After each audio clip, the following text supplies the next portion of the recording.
ఎట్టకేలకు స్వీడన్ సైతం నాటో కూటమిలో చేరనుంది. టర్కీ హంగేరీలను ఒప్పించగలిగిందా?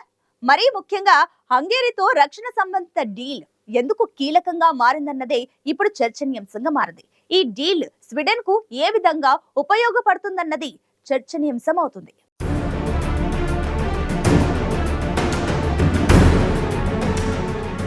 యునైటెడ్ స్టేట్స్ నేతృత్వంలోని నాటో కూటమిలోని ఇతర సభ్యుల కంటే రష్యాతో మెరుగైన సంబంధాలను కలిగి ఉన్న రెండు దేశాలైన టర్కీ, హంగేరీ నుండి వ్యతిరేకత కారణంగా స్వీడన్ ఆలస్యమైంది. తాజాగా స్వీడన్ నాటో ప్రవేశాన్ని ఆమోదించడానికి హంగేరీ సిద్ధంగా ఉంది. హంగేరీలోని బుడాపెస్ట్ లో స్వీడిష్ ప్రధాని ఉల్ఫ్ క్రిస్టర్సన్, హంగేరియన్ ప్రధాని విక్టర్ ఆర్బన్ సంయుక్తంగా చేపట్టిన చర్చలు సఫలీకృతమయ్యాయి. గత శుక్రవారం స్వీడిష్ ప్రధానమంత్రి ఉల్ఫ్ క్రిస్టర్సన్ సందర్శనను అనుసరించి రెండు దేశాలు ఆయుధ ఒప్పందాన్ని కుదుర్చుకున్నాయి. హంగేరియన్ పార్లమెంటు స్వీడన్ భద్రతా విధాన మార్పులో నెలల జాప్యాలకు ముగింపు పలికే ఒక తీర్మానాన్ని ఆమోదించడానికి సిద్ధంగా ఉంది. 2022లో ఉక్రెయిన్పై రష్యా దాడి చేసిన తర్వాత నార్త్ అట్లాంటిక్ ట్రీటీ ఆర్గనైజేషన్ లోపల పెరిగిన భద్రతా ఫలితంగా స్టాక్హోమ్ దాని నాన్ అలైన్మెంట్ వ్యూహాన్ని వదులుకుంది. ఫిన్లాండ్ గత సంవత్సరం నాటోలో చేరింది. స్వీడన్ సభ్యత్వాన్ని ఆమోదించడానికి టర్కీ నిరాకరించింది. ఎందుకంటే స్వీడన్లో తాము ఆరోపించిన చొరబాటుదారులపై బలమైన చర్యలు తీసుకోవాలని కోరింది.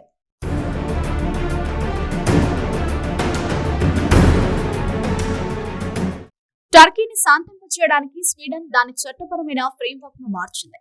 ఆయుధాల అమ్మకంపై పరిమితులను సడలించింది. అధ్యక్షుడు తయ్యిప్ ఎర్డోగాన్ టర్కీకి F-16 ఫైటర్ సెట్ల విక్రయాలు యుఎస్ ఆమోదంతో ఆమోదం తెలిపారు. ఇక హంగేరీ నిర్దిష్ట డిమాండ్ల కంటే జాతీయవాద ప్రధానమంత్రి విక్టర్ ఆర్బన్ ఆధ్వర్యంలో ప్రజాస్వామ్య అభివృద్ధి దిశపై స్వీడిష్ విమర్శలపై ఎక్కువగా ఆగ్రహం వ్యక్తం చేసింది. టర్కీ సంతకం హంగేరీని చివరి హోల్డ్ అవుట్ గా నిలిపింది. ఇదిలా ఉంటే స్వీడన్ ఇటీవలే దశాబ్దాలలో కూటమితో సహకారాన్ని పెంచుకుంది. ఆఫ్ఘనిస్తాన్ వంటి ప్రదేశాల్లో కార్యకలాపాలకు సహకరిస్తుంది. దాని సభ్యత్వం నాటో ఉత్తర పార్శ్వంలో రక్షణ ప్రణాళిక సహకారాన్ని సులభతరం చేయడానికి సిద్ధంగా ఉంది. స్వీడన్ బాల్టిక్ సముద్ర పరిస్థితులకు అనుగుణంగా అత్యాధునిక జలాంతర్గాములు, దేశీయంగా ఉత్పత్తి చేయబడిన గ్రిపెన్ ఫైటర్ జెట్ విమానాల వంటి వనరులను కూటమిలోకి తీసుకురానుంది. ఇది సైనిక వ్యయాన్ని పెంచడానికి తోడ్పడనుంది. తాజా అంచనాల ప్రకారం నాటోలో సభ్య దేశాలు తమ జీడీపీలో 2% రక్షణ స్థాయికి చేరుకోవాల్సి ఉంది.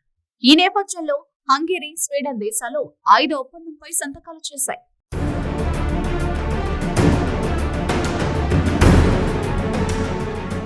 కుర్దిస్తాన్ వర్కర్స్ పార్టీకి చెందిన తీవ్రవాదులపై కఠిన చర్యలు తీసుకోవాలని డిమాండ్ చేస్తూ స్వీడన్ సభ్యత్వంపై టర్కీ ఆమోదం నిలిపివేసింది. దీంతో స్వీడన్ తన చట్టాలను మార్చింది. స్వీడన్ అధికారికంగా నాటోలో చేరడానికి దరఖాస్తు చేసుకున్న దాదాపు 2 సంవత్సరాల తర్వాత దాని సభ్యత్వం ఇప్పుడు సైనిక కూటమిలో చేరడానికి అధికారికంగా తన బిడ్ను ఆమోదించడానికి హంగేరీపై ఆధారపడి ఉంది.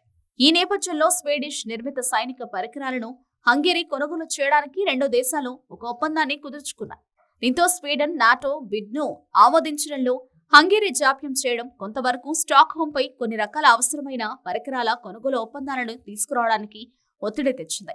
స్వీడన్ చాలా బలమైన రక్షణ పరిశ్రమను కలిగి ఉంది. ఆ దేశ రక్షణ సామాగ్రిలో కొంత భాగాన్ని కొనుగోలు చేయడానికి హంగేరీ ఆసక్తిగా ఉంది. దీంతో ఇరు దేశాల మధ్య ఆయుధ సరఫరా పరంగా ఒప్పందాలు కుదుర్చుకోవచ్చని గతంలో అంచనాలు వినిపించాయి. ఇదిలా ఉంటే నాటోలోని 31 సభ్య దేశాలు స్వీడన్ కు మద్దతునిచ్చాయి. ఇక హంగేరీ కూడా మద్దతు పలకనుందని అంచనా.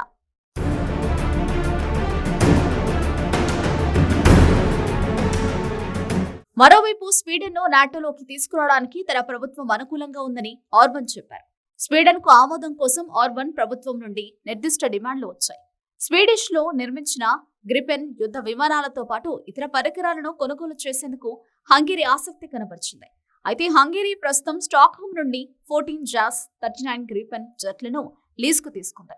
విమానాలను విస్తరించాలనే ఉద్దేశాన్ని వ్యక్తం చేసింది. 2022 నుండి హంగేరీ తన ఆయుధశాలకు 4 కొత్త గ్రిపెన్ జెట్లను జోడించాలని యోచిస్తున్నట్లు ఆ దేశ ఉన్నత స్థాయి రక్షణ అధికారులు సూచించారు. స్వీడిష్ ప్రధానమంత్రి ఉల్ఫ్ క్రిస్టర్సన్ ఆర్బన్తో చర్చల కోసం శుక్రవారం బుడాపెస్ట్ ను సందర్శించినప్పుడు జెట్ల కొనుగోలుపై చర్చలు జరిగినట్లు సమాచారం. స్వీడన్, హంగేరీ రెండు ఉపయోగించే Jos 39 Gripen fighter jet system కు సంబంధించి మన సహకారాన్ని ఎలా అభివృద్ధి చేసుకోవచ్చో మేము చర్చించామని క్రిస్టర్సన్ తెలిపారు. రాజకీయ, ఆర్థిక సహకారాన్ని మరింత అభివృద్ధి చేయడానికి స్వీడన్ సుముఖతతో హంగేరీ తన అభ్యంతరాలను వదులుకోవడం వల్ల రెండు దేశాల సైనిక సంబంధాలను విస్తరించవచ్చని నిపుణులు అంటున్నారు.